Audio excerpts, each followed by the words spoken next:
Você sabia que o combate ao crime também acontece dentro de um laboratório? Pois é, hoje você vai conhecer uma ciência muito importante, é a papiloscopia.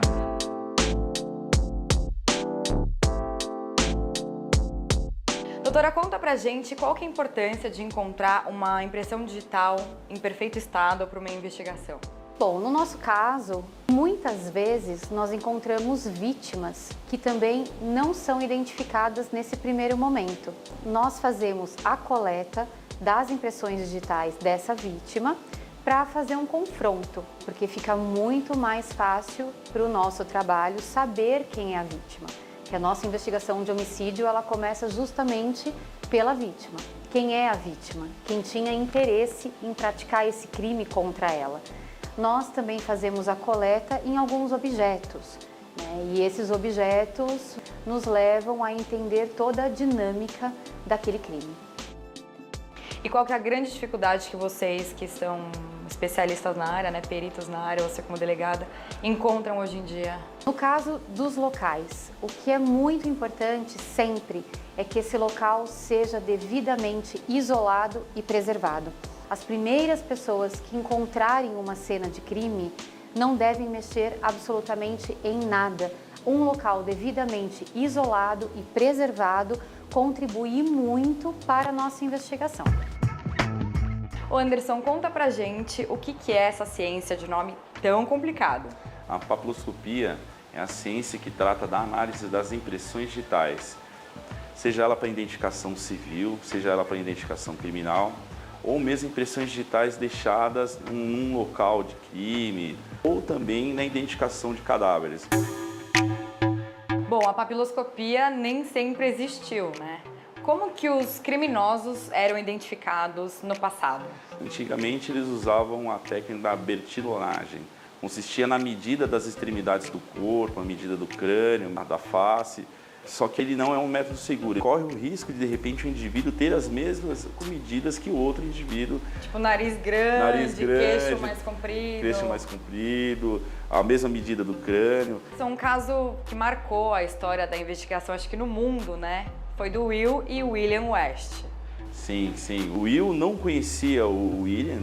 Eles foram presos na mesma cadeia, mas eles tinham a mesma medida, eles eram iguais. Eram negros. Isso acabou sendo um marco no fim da bertillonagem. E por que usar uma impressão digital se tornou um método tão seguro para identificar uma pessoa? A impressão digital ela tem a característica de perenidade, né? Então ela não muda conforme o tempo, conforme a pessoa vai crescendo, e não existe duas impressões digitais iguais no mundo. Então é uma assinatura biológica exata. Aquele dono daquela impressão digital só existe ele. E se eu, por exemplo, sofrer uma queimadura, esse desenho único, ele é alterado? Se de repente, num caso de uma queimadura, a queimadura ela atinge apenas a epiderme, mas a derme ainda estiver intacta, ainda assim é possível levantar a sua impressão digital. Ou no caso, essa queimadura poderia servir para identificar aquela pessoa? Não, Vira não. Uma característica, não? Não. A gente não usa como ponto de identificação. A gente usa mais as cristas de fricção encontradas na ponta dos dedos ou na palma das mãos para poder dizer que aquele indivíduo é dono daquela impressão digital. Crista de fricção seria essa parte que a gente usa? Sim, são as saliências encontradas na ponta dos dedos ou na palma das mãos, que elas contêm glândulas sudoríparas. Você tocando no ambiente, ou você entintando esse dedo, você consegue colher essa impressão digital e analisar ela depois. Então seriam os sulcos encontrados na ponta dos dedos ou na palma das mãos. Conta pra gente como que é o seu trabalho dentro e fora do laboratório. Cada papiloscopista policial conta com uma maleta igual a essa. Com essa tinta ele coleta a impressão digital do cadáver no local dos fatos, coloca as impressões digitais nessa ficha decadactilar e da parte do suspeito, a fim de levantar impressões digitais que não estejam visíveis, a gente usa os pós reveladores, os pincéis reveladores, marabu, fibra de carbono, pó branco, pó preto.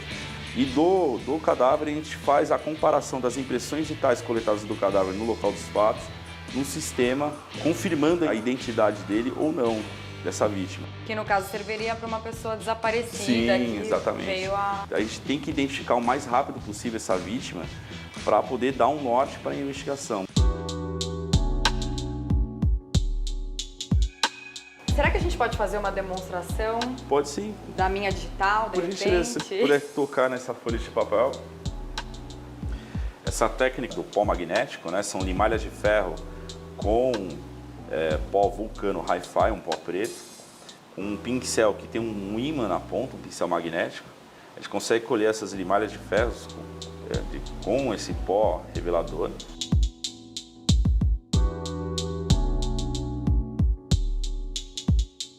Isso se dá pela própria gordura, né, da mão, da Essa pele. gordura, os sais, o suor. Então daqui, essa imagem iria para onde?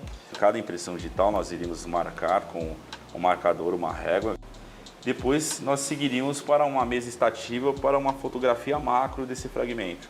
Depois iríamos mandar para identificação, para buscar no banco de dados o dono dessas impressões Para daí digitais. identificar quem que é o dono. Sim, quem No que é o caso, a dono. dona Sim. da mão. Com certeza. Que outro equipamento é um ótimo aliado no seu trabalho?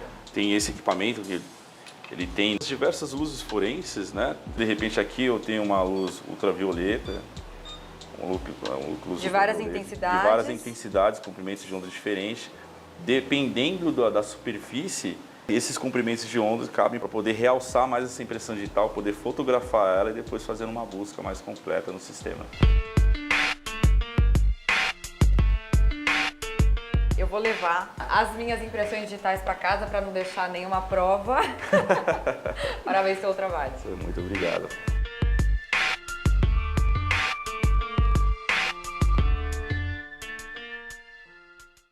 Essa é mais uma prova de que o trabalho do DHPP é minucioso e fundamental.